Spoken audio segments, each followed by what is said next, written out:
अस्सलामुअलैकुम वरहमतुल्लाहि वबरकातुहू। मैं आपको आज के प्रोग्राम में खुश आमदीद कहता हूँ और तवक्को करता हूँ कि आपको मेरे प्रोग्राम पसंद आ रहे होंगे। मैंने जहाँ से पिछली वीडियोज़ को छोड़ा था उससे आगे मैं लेके चलता हूँ। तो मैं बयान कर रहा था कि वहाँ जो नेक इंसान की मैयत कब्र के अंदर होगी उसको कोई खौफ नहीं होगा। कब्र के अंदर उसको जन्नत की इजारत करा दी जाएगी, उसकी कब्र वसी कर दी जाएगी। वो 35 बाई 35, ठीक है, और मीटर जो है ना, ताकि वसअत दे दी जाएगी ताकि उसको कब्र के अंदर जो है ना, अल्लाह ताला ने ये नेक आदमी के लिए, नेक इंसानों के लिए जो है ना ये सहूलत रखी है। तो बाकी उसको बाकी चीज़ें भी हैं, वो मैं फर्दर बयान करूँगा। तो वो वहाँ पे जो है, जो नेक लोगों की है वो उनको कोई तकलीफ़, कोई खौफ नहीं होता उस चीज़ का। तो जो होता है बद किरदार जो काफिर है, उसको फिर जो है ना मुनकर और नकीर जो है ना, वो जब पूछते हैं कि आपका रब कौन है, तो वो कोई जवाब नहीं देते। फिर उनको दीन के बारे में पूछते हैं तो कोई जवाब नहीं पता। नबी पाक सल्लल्लाहु अलैहि वसल्लम, हज़रत मोहम्मद सल्लल्लाहु अलैहि वसल्लम के बारे में पूछते हैं तो वो कहते हैं कोई पता नहीं है। तो उसके बाद फिर उनको वो जो कब्र का जो अज़ाब जिस तरह बयान किया गया है, फिर उसकी कब्र जो है ना एक साइड से दूसरी तरफ वो ऐसे सुकुड़ती है कि उसकी एक साइड की पसलियाँ दूसरी साइड पे चली जाती हैं। और कब्र के अंदर जो है ना सांप, बड़े बड़े बिच्छू, वो इनका ज़हर इतना होगा कि अगर नबी पाक सल्लल्लाहु अलैहि वसल्लम ने फरमाया कि एक वहाँ पे बड़ा सांप, अगर उसके 70 मुंह होंगे और उसका ज़हर इतना होगा कि अगर वो ज़मीन के अंदर, ज़मीन के ऊपर, दुनिया के अंदर फूंक मारे तो कोई चीज़ भी नहीं उगेगी। तो आप अंदाज़ा लगाएं कि एक बदरू, बद किरदार बंदे की कब्र के अंदर तकालीफ़ जो है ना वो हद से ज़्यादा होती हैं। और उसको वो जहन्नम का जो मंज़र है वो भी दिखा दिया जाता है। और उसको हर तरह की तकालीफ़ जो है ना वो कब्र के अंदर जो है ना दी जाती हैं। और उसका जिस्म जो है ना, क्योंकि बद किरदार आदमी का जो जिस्म है ना वो उसको कीड़े लग जाते हैं, और वो बिच्छू, हर गंदे किस्म के कीड़े वो वहाँ पे उसके जिस्म को खाना शुरू कर देते हैं। सिर्फ वो इस चीज़ से वो लोग महफूज होते हैं कि अंबियाए कराम, अल्लाह ताला ने उनके जिस्म जो है ना वो उसी तरह महफूज रहेंगे। और शुहदा हैं, शुहदा के जिस्म उनको कुछ नहीं होगा। सालहीन है और अशरा मुबशरा, और बाकी वो लोग जिनको अल्लाह ताला चाहे कि मट्टी उनको बिल्कुल जो है ना, जैसे हम अमानत के तौर पे एक मैयत को दफन करते हैं, अगर आप उसको 5 साल के लिए दफन कर दें, 1 साल के लिए, तो बिल्कुल कोई चीज़ उसको जो है ना वो नुकसान नहीं पहुंचाती है। तो ये अल्लाह ताला ने वाज़ेह कर दिया है कि अंबिया, शुहदा, सालेहीन, औलिया और बाकी जिसको अल्लाह चाहे तो उसके नज़दीक कोई कीड़ा कुछ नहीं जाती है। बाकी जो बदकिरदार लोग होते हैं, काफिर होते हैं, उनको वहाँ पे हर किस्म के जो है ना, जो सबसे ख़तरनाक दुनिया के अंदर जो है ना, वो उसको खाना शुरू कर देते हैं। और उसको और उसकी इतनी कब्र के अंदर उसको इतनी सज़ा दी जाती है, इतनी बदबू होती है कि जो फरिश्ते जब वो आते हैं तो वो उस बदबू से वो भी तंग, और बड़े बड़े गुर्ज़ होते हैं उनके पास लोहे के, और वो उसको उन गुर्ज़ों से मारते हैं। तो बाकी ये है कि जो मुनकर और नकीर होते हैं वो गुनहगार बंदों को, काफिरों को कब्र के अंदर भी जो है ना खूब उसकी ठुकाई करते हैं, खूब पिटाई करते हैं। तो इसलिए कोशिश करनी चाहिए, अपने रब से दुआ मांगनी चाहिए कि या अल्लाह हमें देखे इंसान के जिस्म के ऊपर कोई मामूली सा कीड़ा जो नुकसान भी ना पहुंचा वो चढ़ जाए, तो इंसान जो है ना फ़ौरन उसको अपनी जगह से हटाने की कोशिश करता है। तो अगर ये हम अपने अमाल ठीक नहीं करेंगे तो जो कब्र का मंज़र है बड़ा ख़तरनाक है, और जो मौत की सख्ती हैं वो भी बड़ी सख्त होंगी। लेकिन नेक आदमी को कोई तकलीफ़ नहीं होगी, वो अल्लाह ताला का शुक्र अदा करते हुए जब घर से मैयत को उठाया जाता है तो वो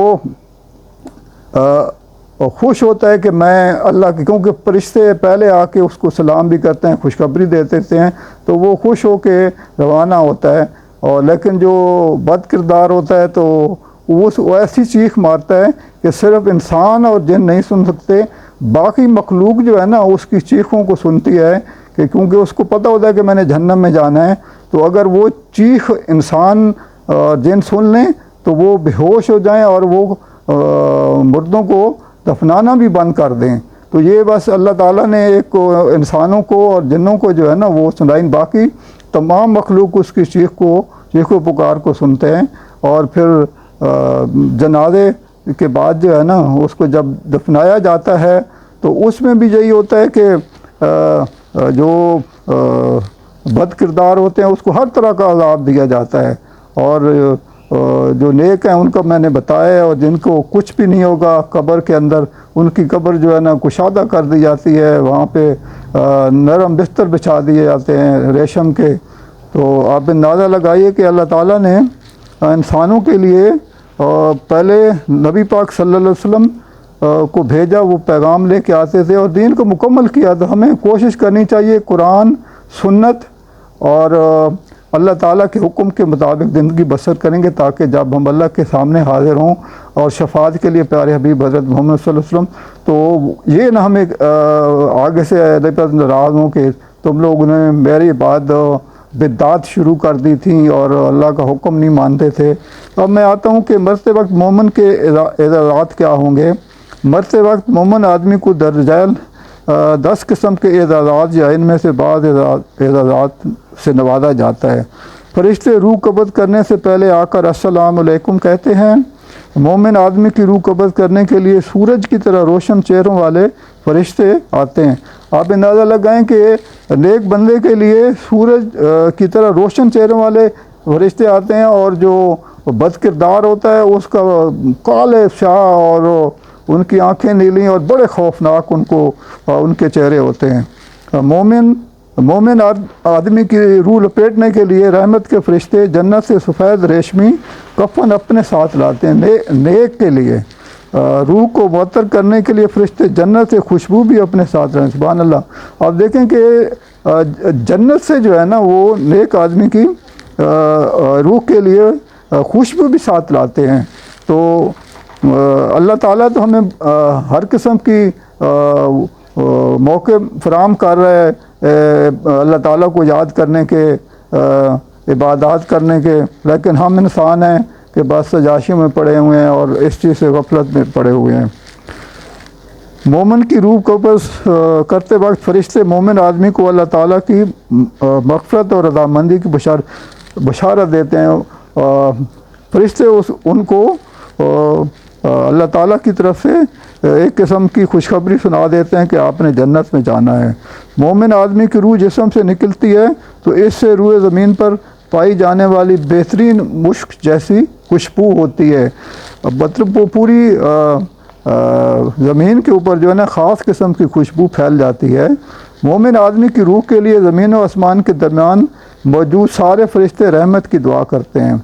आप अंदाज़ा लगाइए कि मोमिन बंदे नेक बंदे की रूह के लिए ज़मीन और आसमान के दरमियान जितने फरिश्ते मौजूद हैं वो अल्लाह ताला से उसकी रहमत के लिए दुआ करते हैं।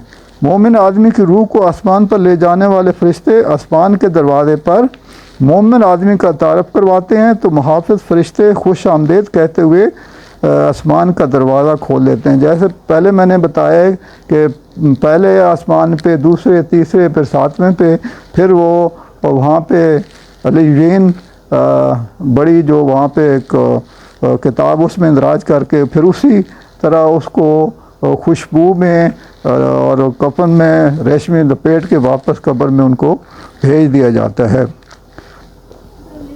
हर आसमान के फरिश्ते मोमिन आदमी की रूह को अलविदा कहने के लिए अगले आसमान तक जाते हैं। आप अंदाज़ा लगाइए कि अल्लाह ताला ने देखे नेक मोमिन की रूह को अलविदा कहने के लिए भी फरिश्ते जो है ना वो अगले आसमान तक जाते हैं। 7वें आसमान पर पहुंचने के बाद अल्लाह ताला के हुक्म से मोमिन रूह का इंदराज अलीवीन में कर लिया जाता है और रूह को वापस कब्र में भेज दिया जाता है। तो ये अल्लाह ताला ने इंसान के लिए देखें कितनी नेमतें रख दी हैं और कितनी कि जन्नत में जाने से पहले ये चीज़ें अल्लाह ताला ने जो है ना कि हमारा जब जन्नत और जहन्नम का होगा उससे पहले अल्लाह ताला ने नेक बंदों के लिए तो ये सिलसिला कर दिया है। तो हमें कोशिश करनी चाहिए, नेक और मुत्तकी लोगों की रूह फरिश्ते कब्ज़ करने आते हैं तो कहते हैं तुम पर सलामती हो। तो ये मैंने आपको बयान किया। नेक अब मैं काफिर या बदकिरदार जो लोग होते हैं उनके बारे में आपको बताता हूँ कि उनके साथ क्या होता है। मरते वक्त काफिर आदमी को 10 किस्म की सज़ाएँ दी जाती हैं। काफिर की रूह कब्ज़ करने के लिए इंतहाई खौफनाक शाह चेहरे वाले फरिश्ते आते हैं। तो ये भी मैंने पहले बताया है कि वो जब उसकी रूह कब्ज़ करने के लिए आते हैं तो नेक आदमी का बड़े वो खूबसूरत सूरज की तरह रोशन और इधर जो है ना वो खौफनाक चेहरे वाले। काफिर की रूह कब्ज़ करने वाले फरिश्ते अपने साथ टाट का कफन लेकर आते हैं। रूह कब्ज़ करने से पहले ही फरिश्ते काफिर को ये कहकर डराना शुरू कर देते हैं, ऐ नापाक रूह निकल इस जिस्म से और चल अल्लाह के उससे गज़ब की तरफ। तो ये काफिर के लिए और एक बदकिरदार बंदे के लिए उसके साथ ये फरिश्ते गुफ्तगू करते हैं। काफिर की रूह कब्ज़ करते वक्त फरिश्ते इसके चेहरे और पीठ पर थप्पड़ मारते हैं। और इधर से भी रूह कब्ज़ जब कर रहे होते हैं इधर भी उसकी पिटाई शुरू हो जाती है।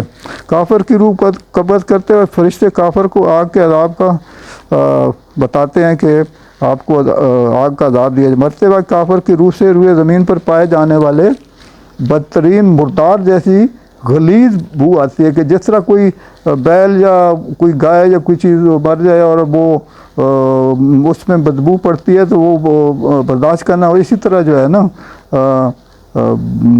वो इंतहाई गलीज़ किस्म की बदबू आती है।